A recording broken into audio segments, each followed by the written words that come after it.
an obvious thing that the more I look at it, the deeper it gets me. And I can never go deep enough. And the last few weeks have been focused on it. And that's the fact that we are human beings. Today we'll go a little deeper into that. It's very simple to understand the human. In fact, all psychology is based on the human mind, the human itself, the human part. So you can understand its foibles, its deceptions, its futility, its contradictions, and the games, and this, it's all part of it.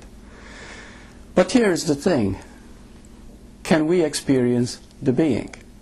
We can experience the human. Can we experience the being?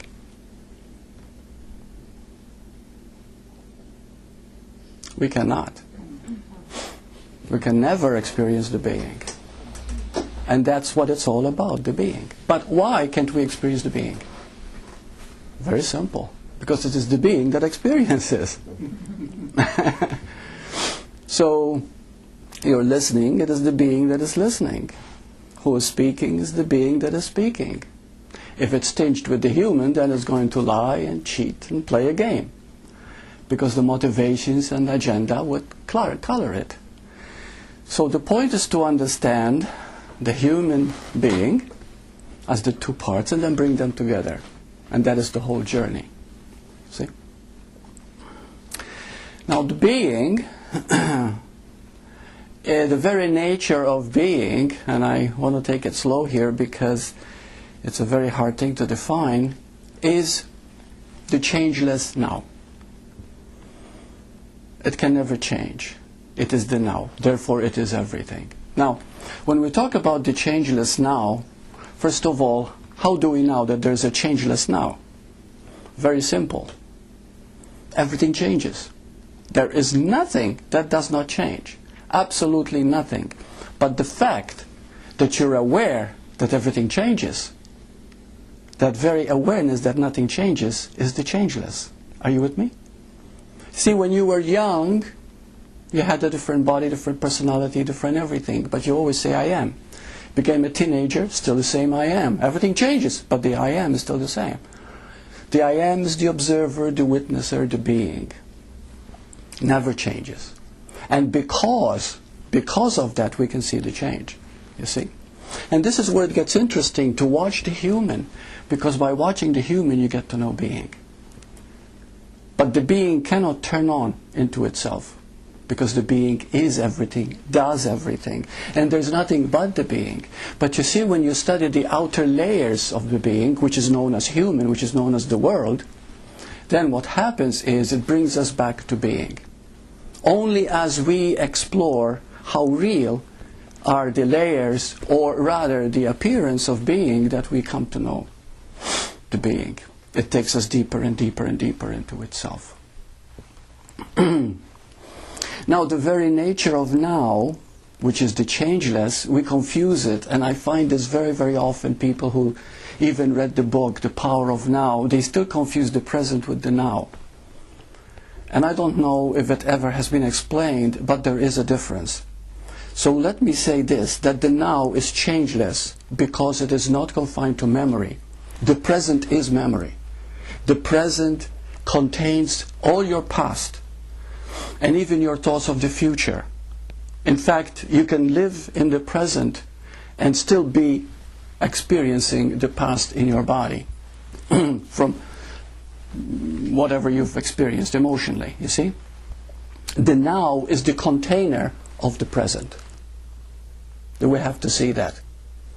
So therefore, when the present becomes total 100%, it becomes itself a container. Container means it embodies the memory and everything that is happening within it, but it itself is.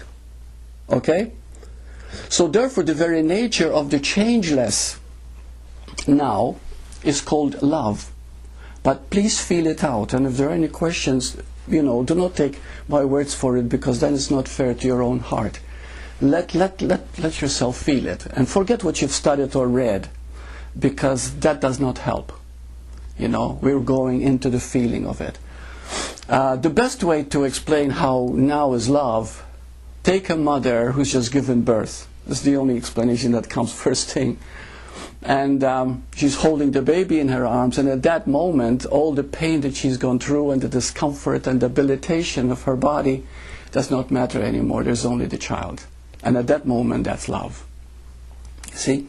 So love is the changeless moment in which there is no memory. In other words, what is love itself? We're talking about real love, okay? True love, not emotional love. True love is a selfless love. In other words, there is no ego in it. Okay? It's forgetfulness of self. Now, the very nature of that love is to be free. And so love expresses us freedom. So let's go back to being. Being, therefore, has the qualities of love and freedom within it as a natural expression.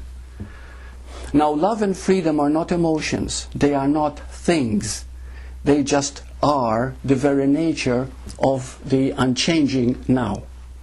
And the unchanging now is eternal, because it's unchanging. Now, it is actually timeless. So we're talking about something here that the mind cannot really grasp, but you know, we can feel it. We can feel it in our heart. So we're talking about love and freedom in their true natural state. So, and this is the beautiful thing, you begin to understand that love gives us that freedom. And freedom gives us what is called our own reality. Now please, let's understand that. There isn't our own reality per se, because there's only one reality, and that is being. Okay? However, because we have the ability to feel, the ability to be free. See, one great gift that we've been given is that we have freedom, the freedom of being. Okay? We have that freedom. But that freedom is also embodied with love, and therefore it does not restrict us. You see? So if you see a person full of problems, misery, blah blah blah, I hate life, I hate people, what happens? What is happening there? They have love and freedom, and through that freedom they created that life, their individual reality. Are you with me?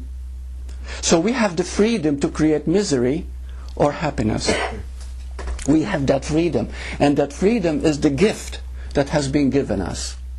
That is one of the greatest gifts, because love has given us freedom. Now you might say, you mean the individual has free will? No, but it thinks it does. Because there's only one will, the will of being. And that one will, the will of being, is made up of love and freedom. That accompanies everything. So being itself is our true home. Being is what we call heaven, the kingdom of God. Okay?